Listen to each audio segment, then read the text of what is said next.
I'm Andrea, as she introduced me, and I'm from Costa Rica, and I recently decided to move to Lebanon. Whenever I say that, people ask me why Lebanon, about all the countries, among all the countries, when my country is so fucking far away. It's 12,000 kilometers away. And I always say, like, it's a very long story, and I have a few minutes with you guys, so I'm going to share the short version of that story. So I should start by saying that I'm a travel writer, and I have been traveling for almost 10 years now. And after a decade of traveling, you start getting the feeling that you need a home. So at the beginning of last year, I decided to move to Berlin and actually make Berlin my home. The reason why I chose Berlin, it was a very rational and conscious decision. There are many things that I love about Berlin. It's an amazing city. You have great public transportation. You have many parks. It's quite cheap, actually. I wanted to learn German. And one of the things that appeal me about Berlin is that it's a city that you can be whoever you want to be, and you can do whatever you want to do. Because Germans, they don't care about your life. You can dress like, I don't know, like a fetish unicorn and walk down the street. And nobody will look at you or something like that. And I was quite confident with this kind of freedom. And I was like, oh, this is the place for me. So I indeed moved to Germany. And one of the things that allowed me to stay there is that Germans, they have a residence permit that is for freelancers as me. I work for an agency based in Costa Rica. That means that I'm not going to steal any German's job. And then actually, I'm going to pay taxes, which Germans love taxes. They are extremely bureaucratic, so it was a fair deal for both parts. But every morning when I woke up, I was like, oh, today I'm going to do the paperwork for the visa permit. Today I'm going to do the paperwork. And today I'm going to do the paperwork. And at one moment, I ran out of days. And I realized that actually to get this residence permit in Germany was way more complicated than I thought. Because I told you guys, Germans are bureaucratic. So I was forced to leave Berlin. I didn't want to leave Berlin, but I had to. I was thinking like, oh, I'm going to make a trip, and I'm going to come to Middle East. The first country that I wanted to come was Lebanon. And for the record, I didn't know anything about Lebanon before coming here. I had no clue whatsoever. I always wanted to come, but I cannot explain you why exactly. I didn't read anything about Lebanon. I don't have Lebanese origins. The only thing that I knew about Lebanon was the flag, because you guys have a really cool flag. It has a tree on it, and I was like, oh, this looks like a cool country. It has a tree on the flag. So I'm going there. And by the time I landed in Beirut, something really interesting happened. I got this feeling that I never experienced before. And it took me several months to realize that this feeling was being at home. I was staying only for 1 week in Lebanon. I had a great time.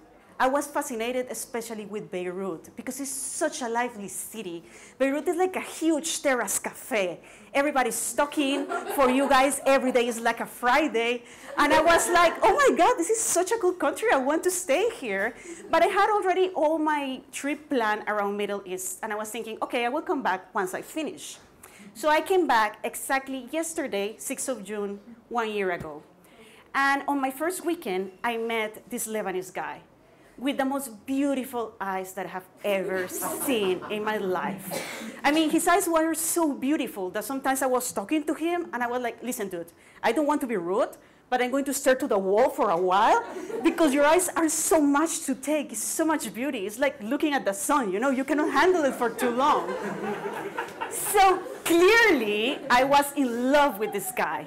However, as much as I was in love with him, I decided to go back to Berlin because I was convinced that Berlin was my home. So I went back, and once I arrived there, I didn't feel at home anymore. There was something missing. And one of the things about Berlin itself is this is really cool city because you can do whatever you want and nobody cares. But at the same time, nobody cares about you. It's a very individualistic society. No wonder why it's the capital of techno. Because when you're dancing techno, you're on your own. You know, you don't care about what other people are doing around you. And that's the spirit of Berlin. So I was having a difficult time making friends. I was missing my ex-boyfriend a lot. And I was missing Lebanon a lot. So I ended up coming back 2 more times here. And by the end of last year, I said, yeah, I'm moving to Lebanon. So in December, I went to Costa Rica. I tried to go there once a year to spend Christmas with my family. And I started having second, third, fourth thoughts about moving to Lebanon. Because I was thinking, They don't have that amazing public transportation. They don't have many parks. Arabic is a beautiful language, but it's going to be way harder for me than learn to German. I was thinking like it's expensive and so on. So I decided not to come and break up with my boyfriend. And I went back to Berlin once again at the beginning of this year. So once I arrived there, something happened that I didn't see that coming. I used to live in a share flat. And when I left to Costa Rica and to Lebanon, I left my room with a friend. And while the time that I arrived to Berlin, this woman didn't want to leave me the room back. My flatmate, who is a German guy, stood by her because apparently I took some coffee from him once and he couldn't forgive me about this cup of coffee. As ridiculous as it sounds, that's the way it happened. So basically, if you want to stay in German, you don't mess with German bureaucracy and you don't mess with German coffee. Those are the rules in order to stay in Germany. So I ended up being homeless in Berlin during winter, which is something that you don't want to go through. I was extremely desperate. So I was talking with my therapist. She's kind of esoteric, interesting character. And I was like telling her, listen, I don't know what to do with my life. I want to travel around to figure out what my next step is going to be. And I'm thinking about going to Egypt. And she just said, yeah, you should go to Egypt because something will happen there that will show you your true path in life. And I was like, okay, whatever. So I made arrangements to go to Egypt. I asked 3 times at the Egyptian embassy if I needed a visa in advance in order to enter the country. And they say, no, you can get it on arrival.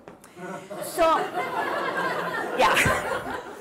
So I took a plane, I landed in Hurghada, and when I was going through immigration posts, the officer started checking my passport, and people get always puzzled about my passport because it's not a common passport, let's face it. And after a while, he said, like, listen, you cannot enter Egypt because you needed a visa in advance. And I was like, what? Are you kidding me? And he was like, no, you cannot enter Egypt. So it was a very confusing moment. Everybody was speaking in Arabic. I couldn't understand a word of it. And at the end, they told me, we are going to send you on the same plane back to Germany. I was not happy about it, but I mean, you're being deported. You have no choices, face it. So I was like, okay, whatever. But since everybody wanted to check my passport, because apparently a Costa Rican is such an exotic person around here, the plane left back to Germany without me. And I ended up stuck in Egypt. So anyways, I thought, country that I know pretty well is Lebanon. So I want to go to Lebanon. The thing is that internet was extremely crappy at this airport, so I only had WhatsApp. So I texted a friend of mine who is in Costa Rica, and I was like, listen, dude, this is surreal, but I'm detained in Egypt. Would you please buy me a ticket to Lebanon? And my friend did. The problem with this ticket, it was making a stopover in Cairo. And the officer said, no, you need to leave Egypt right away. You cannot stop in Cairo. So I text my friend again, and I was, listen, dude, could you please buy me another ticket?